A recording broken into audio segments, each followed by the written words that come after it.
आवाज आ रही है?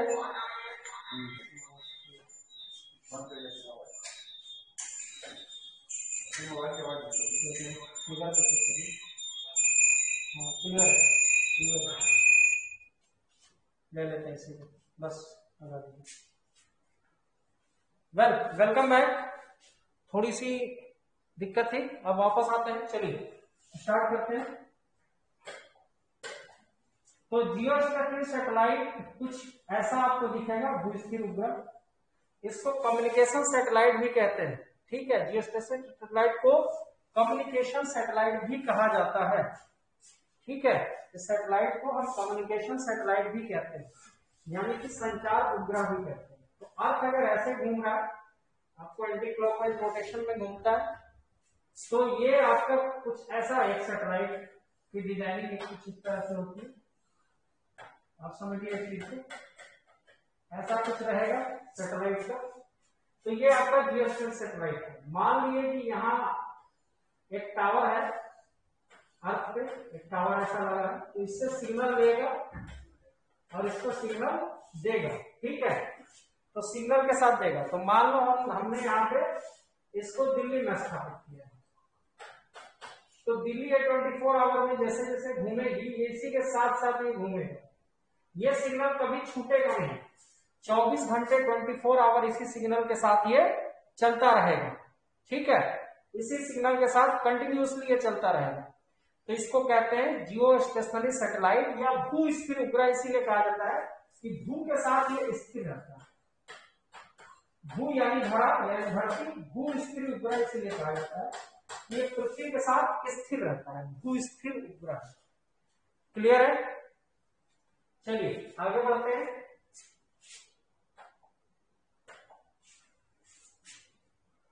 आगे बढ़ लेते हैं।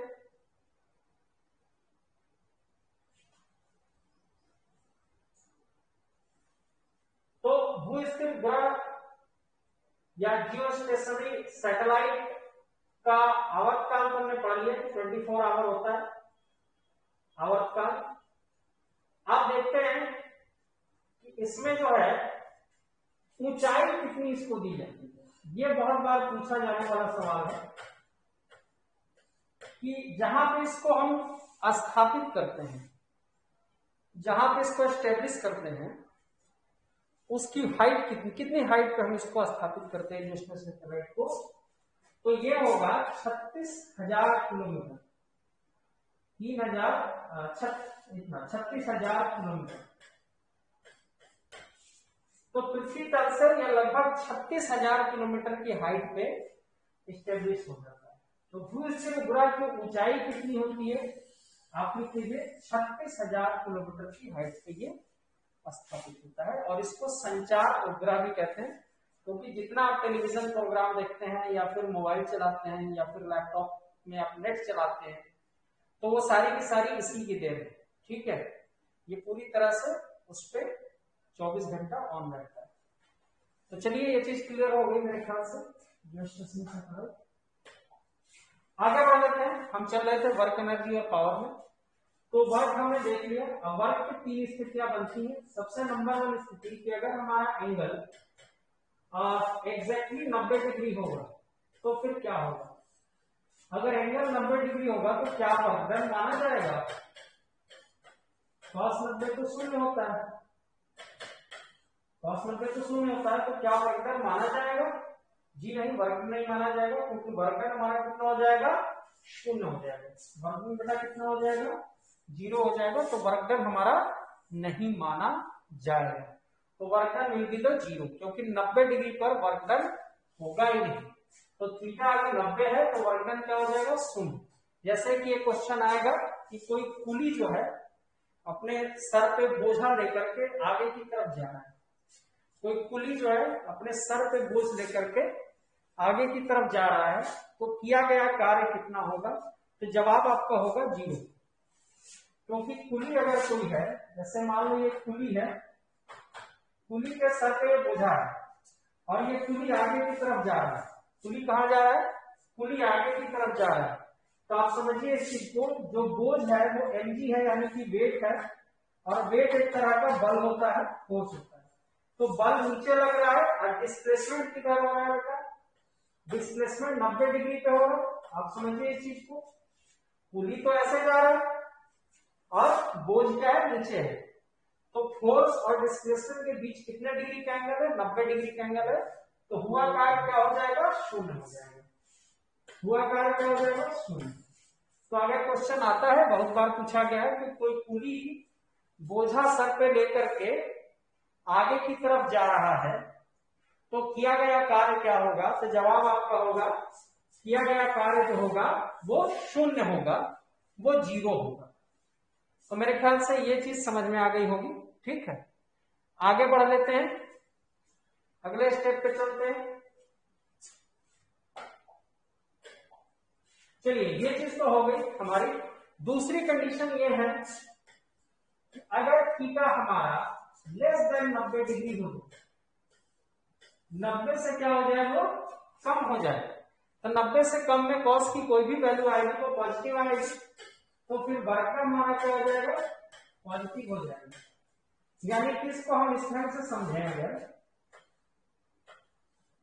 कि हम फोर्स तो लगा रहे हैं इस डायरेक्शन में और ये एंगल है। एफ कॉस थीटा किधर होगा? एफ कॉस थीटा इधर लगेगा आपको।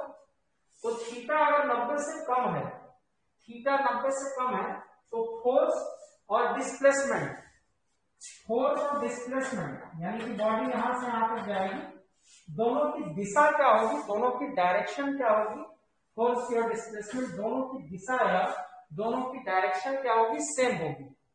तो वर्कर हमारा क्या हो जाएगा? पॉजिटिव। यदि बल की दिशा और विस्थापन की दिशा एक ही हो तो वर्कर क्या हो जाएगा? पॉजिटिव। ठीक है, तो वर्कर पॉजिटिव कब होगा? जब बल की दिशा और विस्थापन की दिशा एक ही हो। ठीक है, direction of force and displacement is same. तो वर्क हमारा क्या हो जाएगा? पॉजिटिव। यानी कि 90 से कम थीटा होगा तो हमारा वर्क क्या हो जाएगा? पॉजिटिव हो जाएगा। ठीक है, आगे बढ़ते हैं,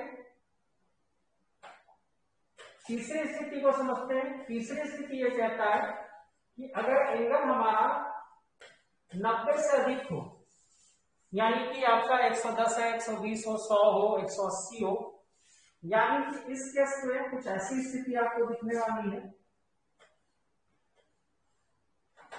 कुछ ऐसा दिखेगा।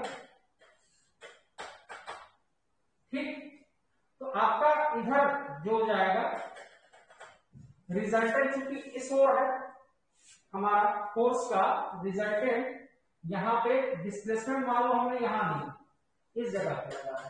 ठीक है, बॉडी की डिस्प्लेसमेंट हम कैसा लगा रहे हैं? इधर की तरफ लगा रहे हैं, फोर्स हम इधर से लगा रहे हैं, लेकिन यहां का अगर इस ओर का हम कंपोनेंट देंगे तो यहां हमारा कंपोनेंट कितना हो जाएगा?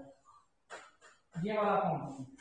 तो ये वाला कंपोनेंट भी एफ कॉस के लिए ही जाएगा, तो एफ कॉस थीटा हमारा हो जाएगा। लेकिन ये थीटा किसमें होगा? नेगेटिव होगा।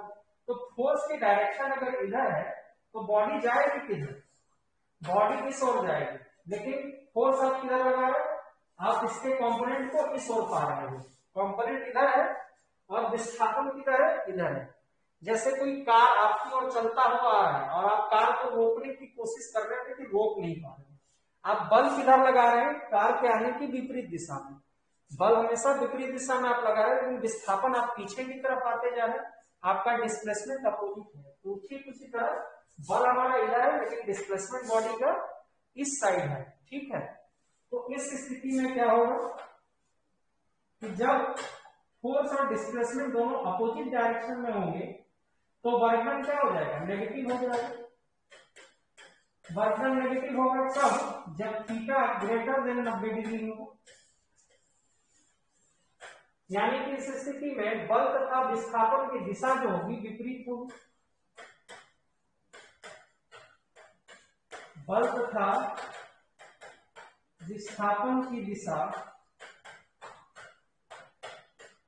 विपरीत होगी। अपोजिट होगी, बल तथा विस्थापन की दिशा जो है वो विपरीत होगी, अपोजिट होगी।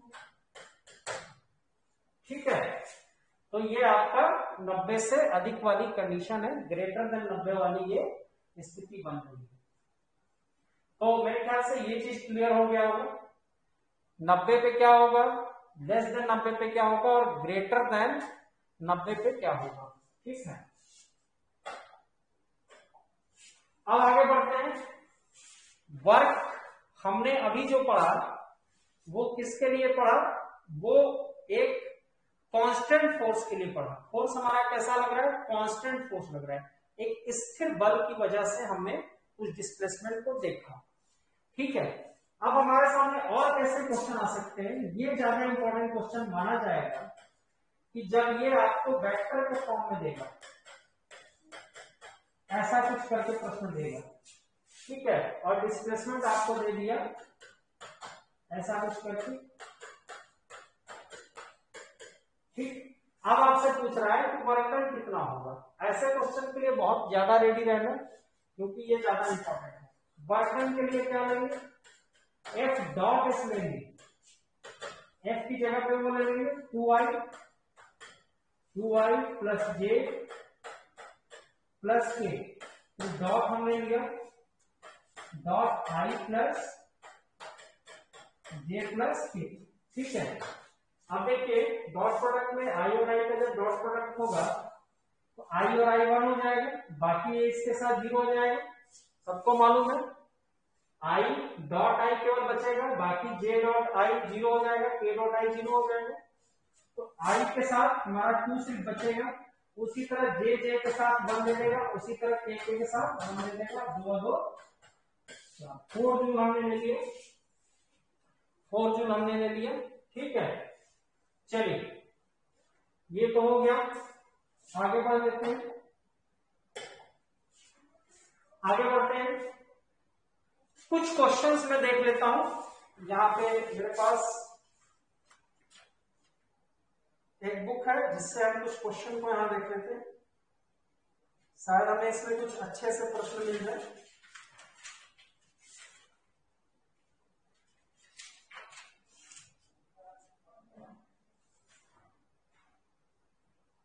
चलिए, गतिज ऊर्जा पे ज्यादा पूछा गया है, शक्ति पे ज्यादा पूछा है।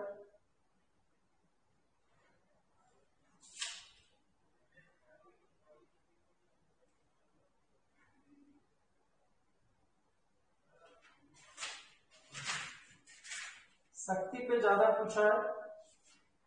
चलिए वेल, अभी हम पहले पढ़ा रहे पूरा, फिर क्वेश्चन पे आते हैं, क्योंकि काफी ज्यादा क्वेश्चन इस पे बेसिक पे आए नहीं है, बेसिक पे बहुत ज्यादा प्रश्न नहीं है मेरे पास। आगे बढ़ते हैं, इसके बाद आपको पढ़ना है एनर्जी। एनर्जी यानी कि ऊर्जा। ऊर्जा की डेफिनेशन होती है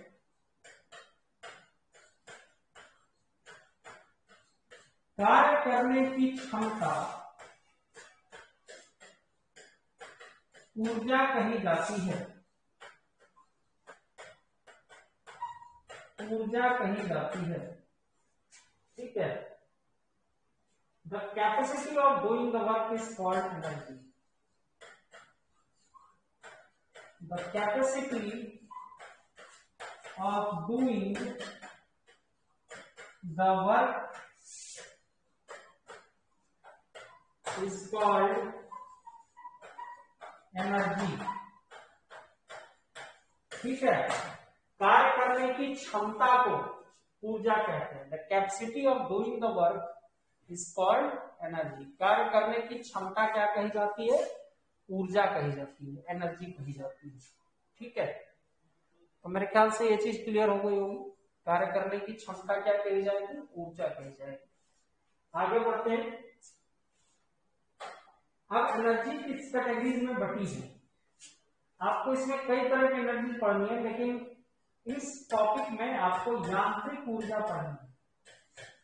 यांत्रिक ऊर्जा, इस टॉपिक में हमको क्या पढ़ना है, यांत्रिक ऊर्जा। ठीक है, यानी कि मैकेनिकल एनर्जी, मैकेनिकल एनर्जी आपको पढ़ना है, यांत्रिक ऊर्जा आपको पढ़ना है। मैकेनिकल एनर्जी दो प्रकार का होता है, जो मैकेनिकल एनर्जी हमारी होती है वो दो तरह की आपको पढ़नी है। पहला है, पहली जो है वो है गतिज ऊर्जा।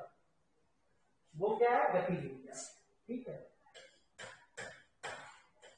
पहली मैकेनिकल एनर्जी क्या है हमारी? क्या है? गतिज ऊर्जा।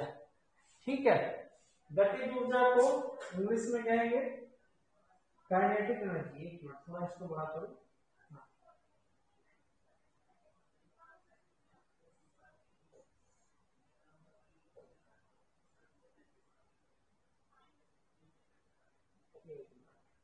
होल्ड करेंगे, थोड़ा स्क्रीन को। चलिए, गतिज ऊर्जा या फिर काइनेटिक एनर्जी। काइनेटिक एनर्जी, ठीक। तो काइनेटिक एनर्जी या गतिज ऊर्जा क्या होता है?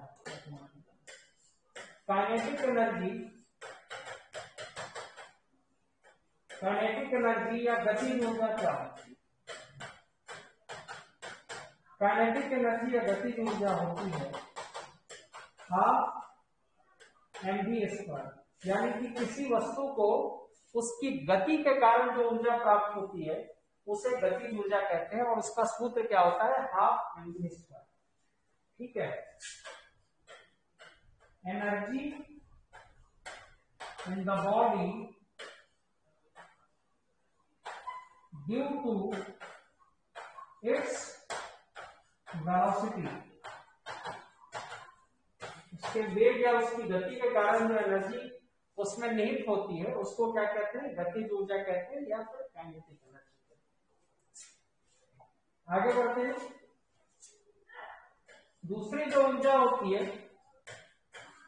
वो होती है स्थितिज ऊर्जा। स्थितिज ऊर्जा यानी कि पोटेंशियल एनर्जी। स्थितिज ऊर्जा कही जाएगी या फिर पोटेंशियल एनर्जी कही जाएगी। तो ये 5 से डिनोट होता है, ये mgh लिखा जाता है, m इंटू जी इंटू एच। ठीक है, किस हाइट में बॉडी है उसकी पोजीशन देख करके अंदाजा लगता है। मान लो ये वस्तु इस हाइट पे है, तो हमारा यहाँ जो स्थितिज ऊर्जा इसकी होगी वो कितनी होगी? mg। ठीक है, चलिए दोनों चीजें हो चुकी हैं। अब इसमें सीधे न्यूमेरिकल्स पे हम चलेंगे। तो पहले देख लेते हैं कि कौन सा न्यूमेरिकल ज्यादा हमारे महत्वपूर्ण है। इसमें अति महत्वपूर्ण की श्रेणी में जो न्यूमेरिकल आपका आता है वो ये वाला आता है, relation between kinetic energy and momentum. ठीक है, गतिज ऊर्जा तथा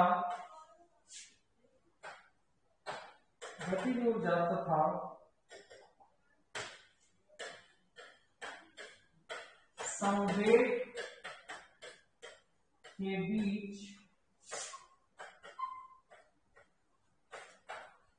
संबंध। गतिज ऊर्जा तथा संवेग के बीच में क्या संबंध होता है? What is the relation between kinetic energy and momentum. ठीक है, इस पे ज्यादातर मोमेंटम आएंगे। तो गतिज ऊर्जा क्या होती है? हाफ mv² होती है, और संवेग या मोमेंटम क्या होता है? m into v, product of mass and velocity. द्रव्यमान तथा वेग के गुणनफल को क्या कहते हैं? संवेग कहते हैं। और गतिज ऊर्जा आपके सामने है ही फॉर्मूला। अब देखो यहां पे मुझे क्या करना है, k को हमने लिया mv², यहां m को गुणा किया और नीचे भी हमने m को गुणा कर दिया, ऊपर भी गुणा किया और नीचे भी गुणा किया। अब ये क्या हो जाएगा, ये हो जाएगा n square b square by n। ठीक,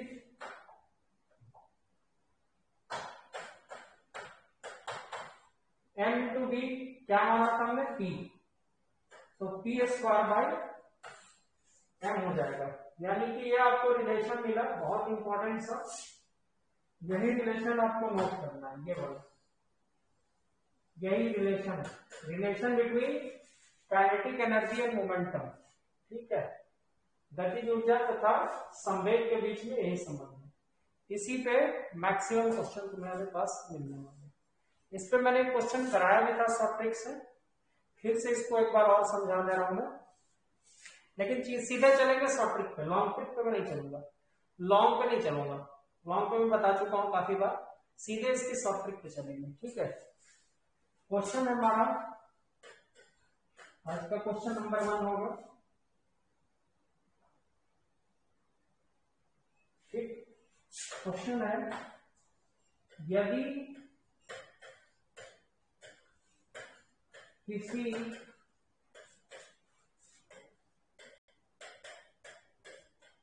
वस्तु का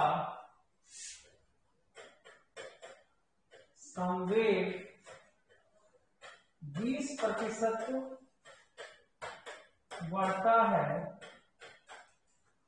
तो उसकी गतिज ऊर्जा कितने प्रतिशत बढ़ेगी, उसकी गतिज ऊर्जा कितने प्रतिशत बढ़ेगी। ठीक है, ये मैं बता भी चुका हूं क्लास में काफी बार, एक बार और रिवाइज करा दे रहे। तो percentage increment in kinetic energy, यानी क्या यहाँ लिखेंगे, गतिज ऊर्जा में प्रतिशत वृद्धि, percentage increment in kinetic energy, गतिज ऊर्जा में प्रतिशत वृद्धि, ये होगा x गुणा 200 प्लस x अपॉन 100। ठीक है, x गुणा 200 प्लस x अपॉन 100। x हमारे पास कितना है, x हमारा 20 है, ये 200 और 20 लगा दिए। अब इसको सॉल्व कर लेंगे, 20 गुणा 220 बटे 100, ये हमारा हो जाएगा 44%। कितना है, 44%। ठीक है, तो बहुत आसान सा ये फार्मूला होता है, इस फार्मूले को बस याद रखना होगा, ये बहुत जल्दी बन जाएगा। बस संवेग में जितने परसेंट की वृद्धि होगी आप यहाँ इस फार्मूले में बैठा देंगे, यहाँ पे फार्मूले बस x की जगह पे रखना है। मान लो संवेग में 50% होता है तो x की जगह 50 रख देते, तुम्हारा आंसर आ जाता है। तो ये एक इंपॉर्टेंट फार्मूला है, ट्रिकी अप्रोच का फार्मूला है, बहुत अति महत्वपूर्ण है, तो इसको जो नोट कर लेंगे। ये जो ब्रैकेट में मैंने घेरा है ये बहुत इंपॉर्टेंट है, इसको तुरंत नोट करिए।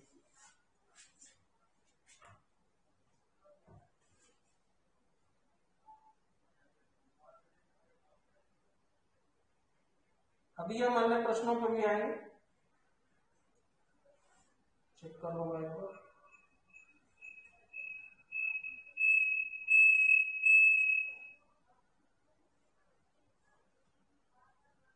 चलिए ठीक है, दिख रहा है ठीक ठाक, कोई दिक्कत नहीं है।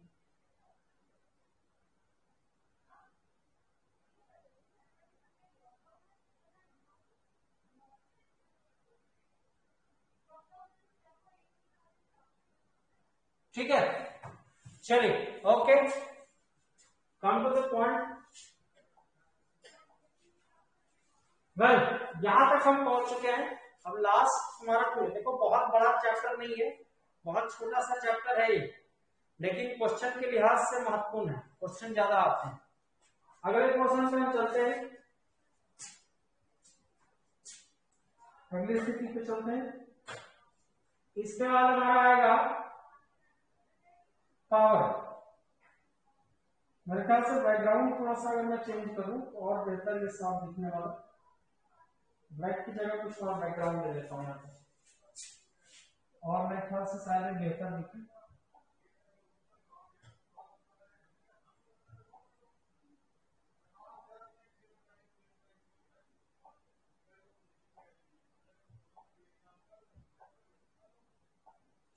ठीक है, नहीं नहीं ये तो मेरे ख्याल से और गड़बड़ होगी।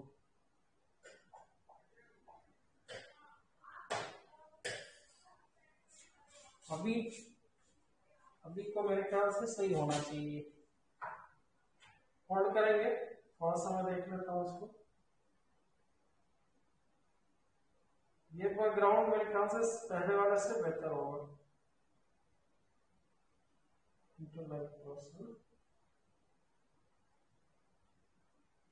हाँ, ये बैकग्राउंड काफी बेहतर लग रहा है मुझे। तो फिलहाल यहां हम लिखेंगे पावर, यहां हम लिखेंगे पावर यानी कि शक्ति,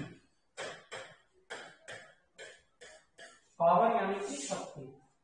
ठीक, ये राइट बैकग्राउंड है।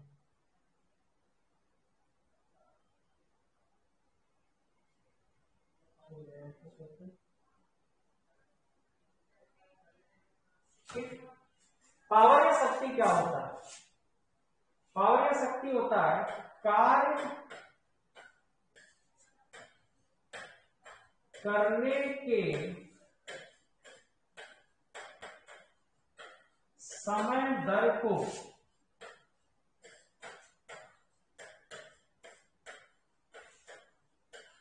शक्ति कहते हैं।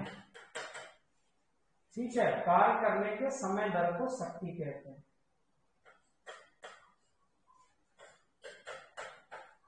The time rate of time rate बता देते हैं,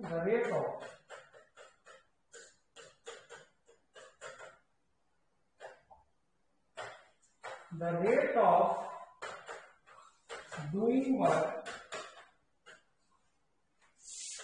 the rate of doing work is called power, इसको पावर, उसको क्या कहेंगे? पावर कहते हैं, शक्ति कहते हैं। ठीक है, कार्य करने के समय दर शक्ति। तो इसका फार्मूला क्या होना चाहिए? फार्मूला समझ लो। तो जो पावर होता है वो होता है W/T, joule per second. Power क्या होगा? Joule per second. Joule per second को ही वाट कहते हैं, इसी को क्या कहेंगे? वॉट। जूल पर सेकेंड को क्या कहेंगे? वॉट कहेंगे। तो power is equal to W/T, joule per second, is called watt. ठीक, आइए आगे बढ़ते हैं। पावर की डायमेंशन को भी चलो देख लेते हैं। बहुत आसान सर, ml² T-2 तो वर्क का होता है, ये ml² T⁻³ होगा। ठीक है, पावर की एक और ये साइन एक है, अक्सर ये चीज पूछी जाती है, horse power, HP, horse power. ठीक है, हॉर्स पावर इसको कहते हैं, हिंदी में इसको कहेंगे अश्व शक्ति, हॉर्स पावर या अश्व शक्ति। तो हॉर्स पावर या अश्व शक्ति क्या होता है? तो हॉर्स पावर अश्व शक्ति 746 वाट के बराबर है। ठीक है, 1 हॉर्स पावर कितने वाट के बराबर होता है? अक्सर पूछा गया सवाल। 746 वाट 746 वाट के बराबर होता है। ठीक है, चलिए आगे बढ़ते हैं। अब हमारा लगभग ये एंड हो चुका है, अब इस पर क्वेश्चन मैं करा दूंगा।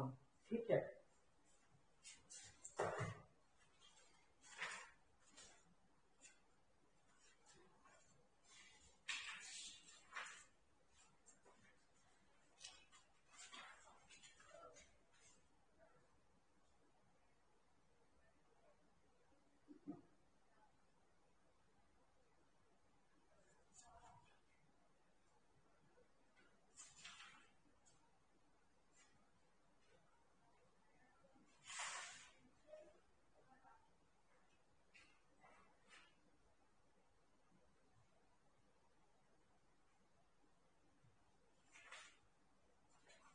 क्वेश्चन को कुछ करते हैं। अच्छी बुक है ये, बिल्कुल एयरफोर्स नेवी के लेवल की। उसके कुछ क्वेश्चन को मैं यहाँ करा दे रहा हूं।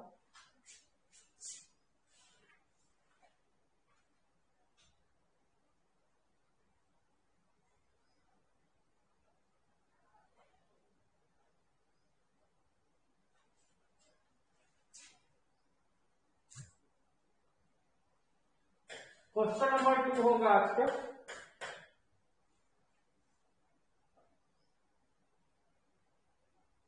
क्वेश्चन नंबर 2 है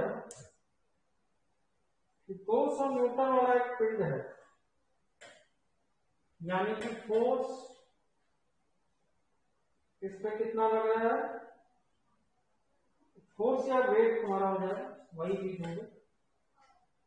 हमारा है कितना, 200 न्यूटन, और एंगल कितना है, 30 डिग्री, कोण दिया हुआ है 30 डिग्री, और त्वरण या एक्सेलरेशन दिया हुआ है 2 मीटर पर सेकेंड स्क्वायर। हमसे पूछा क्या जा रहा है, नत समतल पर धकेला जाता है, इसका त्वरण इतना है, एक्सेलरेशन इतना है, तो लगाए जाने वाले बल का, अच्छा कुछ गड़बड़ हो गई प्रश्न। चलिए दूसरा एक प्रश्न लेते हैं यहाँ पे। ये प्रश्न अच्छा है, हाँ।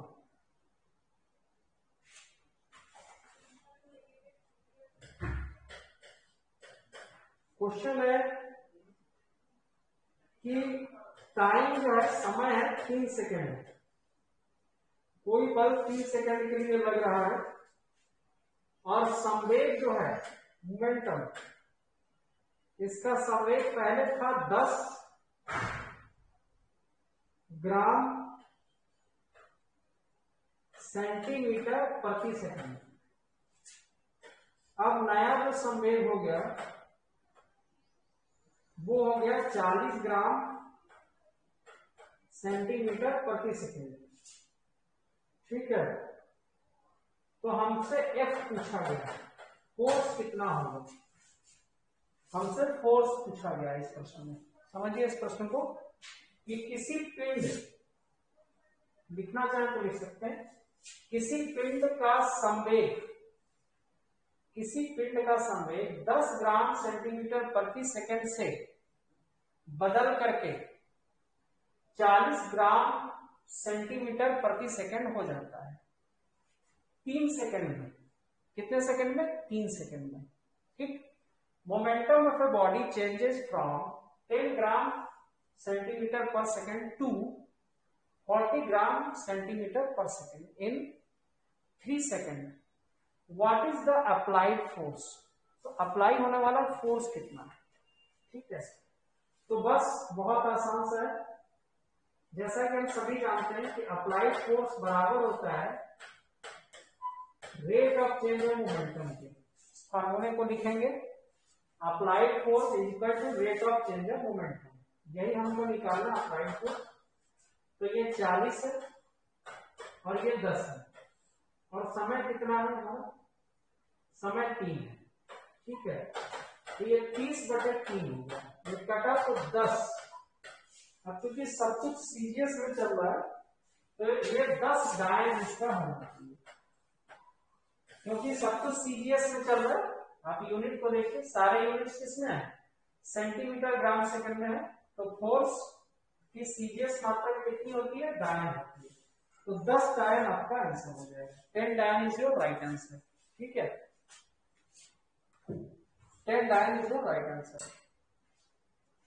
आगे बढ़ लेते हैं, अगले क्वेश्चन पे चलेंगे।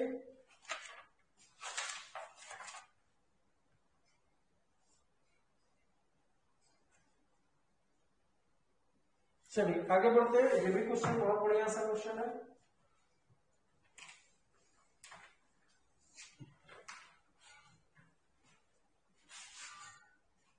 क्वेश्चन लिखो, एक बांध से, क्वेश्चन लिखिए, एक बांध से टरबाइन के पंखों पर एक बांध से टरबाइन के पंखों पर एक बांध से टरबाइन के पंखों पर 100 किलोग्राम प्रति सेकंड की दर से पानी गिर रहा है। 100 किलोग्राम प्रति सेकंड की दर से पानी गिर रहा है। ठीक है। यदि बांध की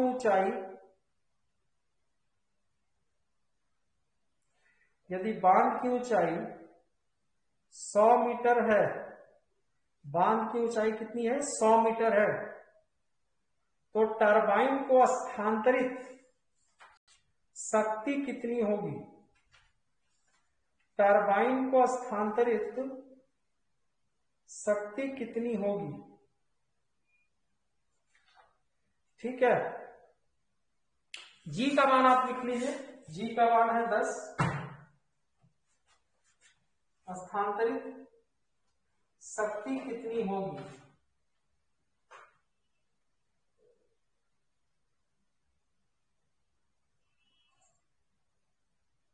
ठीक, तो रेट जो पानी के गिरने का है 100 किलोग्राम प्रति सेकंड, मतलब 1 सेकंड में वो 100 किलोग्राम का पानी आपका गिर रहा है। और हाइट कितनी है? ऊंचाई है आपकी 100 मीटर। ऊंचाई आपकी कितनी है? 100 मीटर।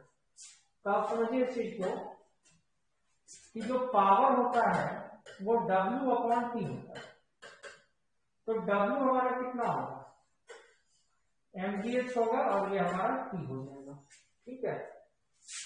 अब हमारा ये जो M है, जो मास है वो कितना है? 100 किलोग्राम। मास कितना है? 100 किलोग्राम। ठीक है। जी मानो हमने 10 माना, हाइट भी 100। ठीक। और ये आपका समय कितना है? प्रति सेकंड बोल रहा है, तो समय कितना है? 1 सेकंड। प्रति सेकंड का मतलब समय कितना है? 1 सेकंड। तो अब ये हो गया 100 गुणा 10⁻3, यानी कि 100 किलोवाट। कितना है? 100 किलोवाट। 100 किलोवाट इसका आंसर आ गया। 100 kilowatt is the right answer of this. तो चलिए, ये हमारा हो चुका है। तो आज के सेशन को हम एंड करेंगे और नेक्स्ट में मैं कुछ और क्वेश्चन के साथ आऊंगा। इसमें एक छोटा सा पोर्शन और बचा हुआ है, वो मैं नेक्स्ट क्लास में आपको बता दूंगा। ठीक है। जय हिंद।